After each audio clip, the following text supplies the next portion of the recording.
Hello, ladies and gentlemen, and welcome to The Discriminating Gamer. Say, why was the tomato red? Because it saw the salad dressing. Ladies and gentlemen, today we're going to go ahead and take a look at my top 10 AEG games of all time.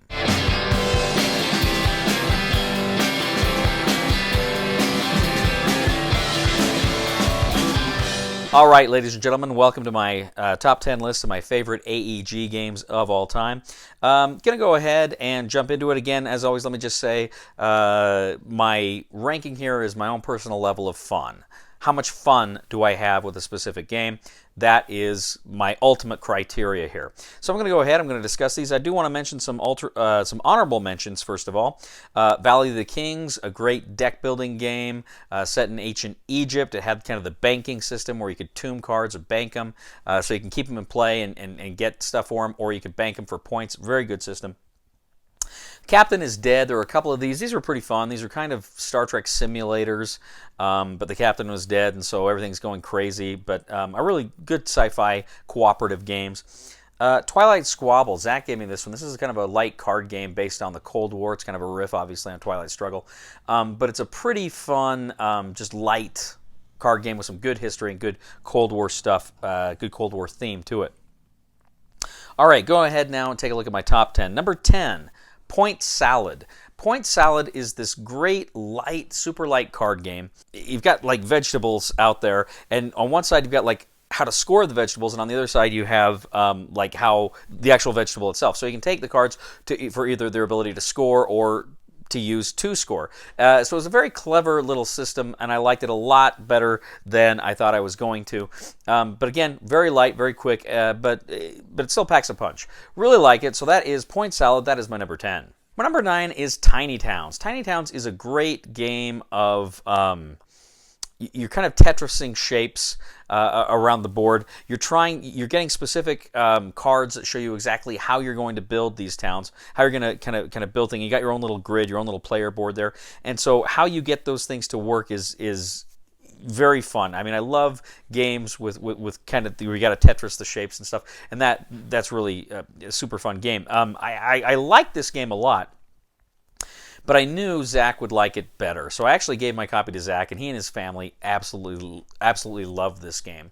So I haven't played it in a while, but it was just tremendous fun, and it's kind of one I almost kind of regret giving away because I did enjoy it. Who knows, maybe I'll get it again at some point. But that is number 9, Tiny Towns. My number 8 is War Chest. This is a David Thompson design. A War Chest is it's kind of a bag builder, but you're also playing. It's like a variation of chess, and you're going ahead and you're taking the chips, I guess, the pieces out of the bag, and again you can, how you use them is important. You can go ahead and you can place them on the board. You can kind of double up on them as well, some of them as well, and essentially you're playing a game of chess because they move differently and they attack differently. But the whole system is just so well done. It's so streamlined. It's a real cool variation on how to play chess with a lot of different imagination involved, and I really get a kick out of it. I've got one of the expansions to it, the Siege expansion, which I like. I wouldn't call it an essential expansion, but it does kind of add upon it and give you some more options. So really like War Chest. That is my number 8. My number 7 is Echos: The First Continent. This is a great game. It's essentially bingo. You've got the wooden tiles in the bag. You're pulling those out, and then you're trying to get them on your card how you want them. And then if you do, it's Echos. You can rotate the card, and you can then manipulate the continent. You can add tiles to the continent. So you're building this continent as you are scoring points. And it's so much fun. And what else is cool is with the expansion to it, which I highly recommend you get, there's actually specific features that you're trying to create on the board. So there's kind of a little bit, it's not just we're just creating something random here, you're actually trying to do specific things, and it's really fun. It's a great game. This is another one that Zach absolutely loved. In fact, I think I gave Zach a copy of this for like his birthday or something, and it's his wife's like favorite game. She absolutely loves it, and Zach loves it too. I don't think they've got the expansion though. They got to get it. Phenomenal game. Highly recommend you check out Echos: The First Continent. That is my number 7. Now, my number 6 is a game that's got a few different IPs attached to it, but I'm going with my favorite here, and this is Batman Love Letter. As you can see, I've got, maybe you can see it here, I've got Love Letter and Batman Love Letter, and Batman Love Letter is my favorite way to play it. I like Batman, and I just like the theme to it. But Love Letter is a great game because, of course, you've only got very few cards. Your hand is one card, you draw a card, and then you got to play one of them, and that's your turn. Incredibly simple game, and yet there's some real bluff and double bluff and guessing here, and it's just a really fun game and some strategy. I really enjoy it. One of your lighter, more simpler games ever, but still packs a huge, huge punch. Love Letter, and specifically I love Batman Love Letter, and that is why it's my number 6. My number 5 is a game that I just played recently, just reviewed recently, and this is Guild of Merchant Explorers.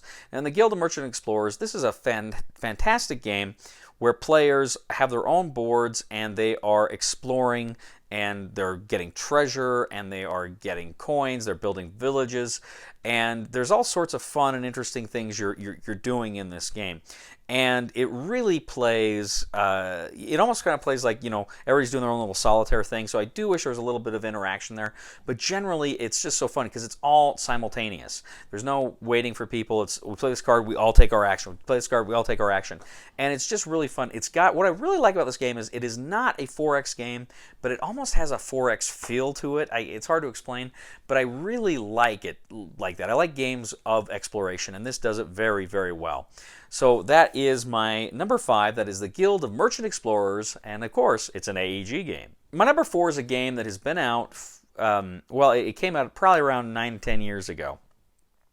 It is no longer in print, and it makes me very sad because it is really a lot of fun. And one of the reasons why I like it so much is it is mean. It is one of the meanest games I've ever played, but it is so good. This is Dominar. I don't know if you can see it here. I got Dominar right there. I love Dominar. I love Dominar because you're essentially trying to control the city of Tempest. It's part of the Tempest series. And you're trying to control different city districts, and you're laying down cubes, and it costs money. But what you're also doing is you're creating this kind of tableau of cards. There's, I think, 7 rounds, and you're placing a character in front of you. And every turn, you can do whatever that character, whatever their powers are, whatever their abilities are. And so it's very interesting because you got to leave the cards in their specific orders so that you can play them in order. It's very good, and like I say, it is so mean and it's fun. It's a game you are laughing and you are cursing at your friends, and it is hilarious. And it's just a good game. This is probably the heaviest Euro that I really, really like a lot. And it's not that heavy of a Euro, but it's one of the heavier Euros, like I said, that I really have a lot of fun with. So this is Dominar. That is my number 4. My number 3 is a game that came out a few years ago, and I just fell in love with it. It kind of killed another game that I liked a lot, Machikaro. But this is Space Base. Space Base is just a phenomenal game. You have this kind of almost looks like a piano keyboard of these cards. And what you're doing is, on somebody's turn, they're rolling the dice. And everybody's looking because you're kind of improving your cards. You're buying better cards. But as you get a better card, you flip the card upside down, and it's got a number on it. Or it's got some kind of reward on it, coins or what have you, or victory points. And if people roll the die, and one of your flipped over cards, if that number is activated, you get the points. So it's a game where even when it's not your turn, you are still invested in the game.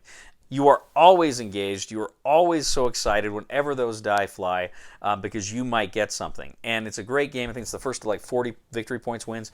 And every game of this I've played, I have had a ball. It's another game where you're laughing all the time. Really, really enjoy Space Base. So that is Space Base and my number 3.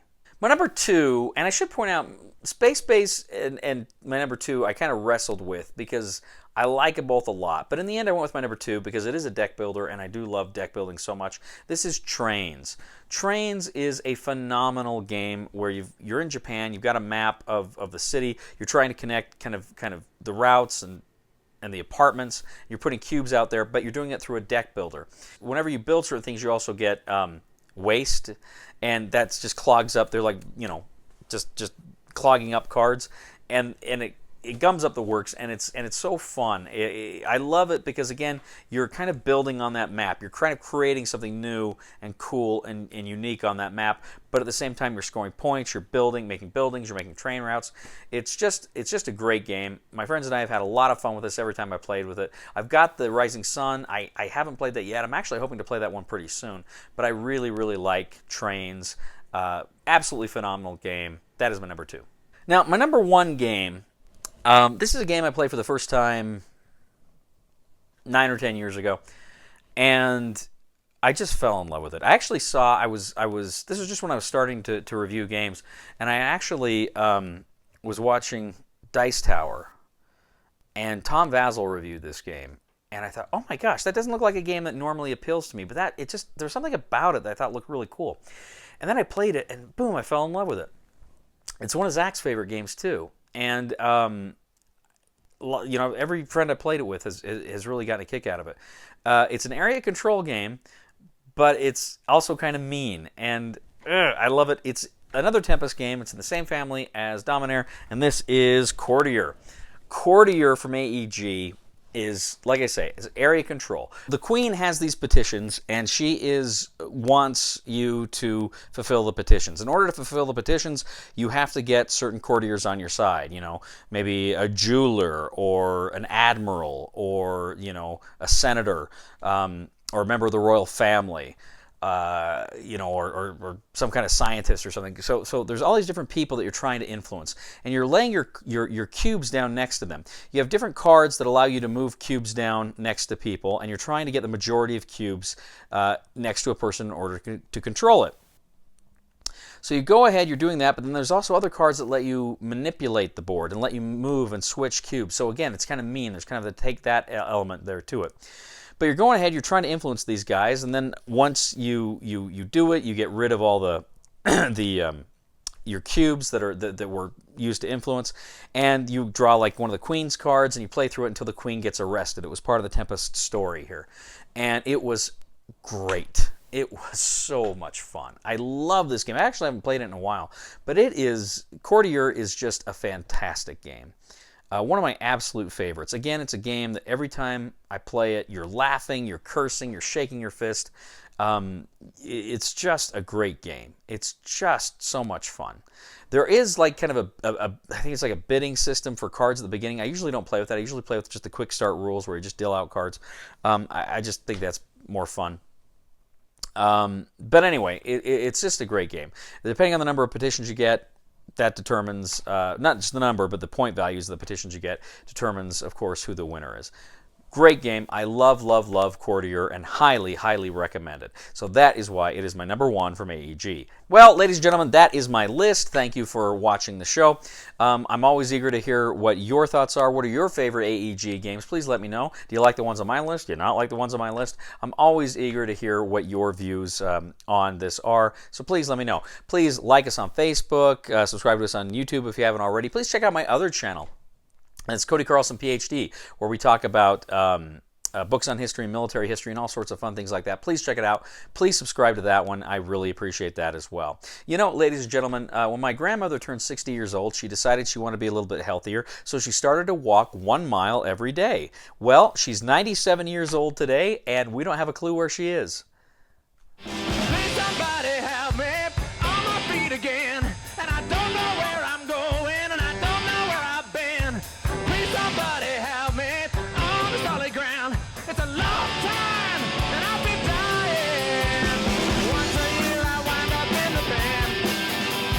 God knows that I love to fight, but I don't ever win. It's a fine line to damnation, but God let me in.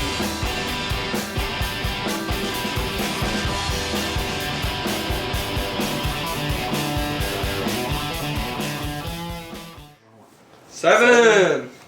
Hey, and there was much rejoicing.